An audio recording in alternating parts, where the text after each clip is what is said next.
صلی اللہ علیہ وسلم ایک دفعہ عشاء کی نماز پڑھانے کے لیے مصلی پر کھڑے ہو گئے، پیچھے رخ کیا، نمازیوں کی تعداد بہت کم تھی،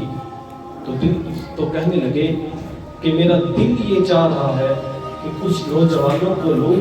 ان سے کہوں کہ لکڑیاں اکٹھی کریں، ایندھن اکٹھا کر کے ان لوگوں کے گھروں کو آگ لگا دوں جو گھروں میں نماز پڑھتے ہیں لیکن مسجد میں آ کر نماز نہیں پڑھتے۔ پھر کہنے لگے گھروں میں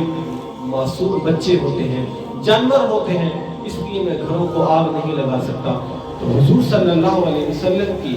ہر چاہت، ہر تمنا اللہ تعالیٰ نے پوری کی ہے۔ یہ بات سمجھنے کی ہے کہ حضور صلی اللہ علیہ وسلم نے جو بھی چاہت کی ہے، جس چیز کی تمنا کی ہے، اللہ تعالیٰ نے اس تمنا کو پورا کر دیا۔ حضور کی یہ بھی چاہت تھی کہ جو لوگ مسجدوں میں نماز نہیں پڑھتے، گھروں کے اندر نماز پڑھ لیتے ہیں، میں ان کے گھروں کو آگ لگا دوں۔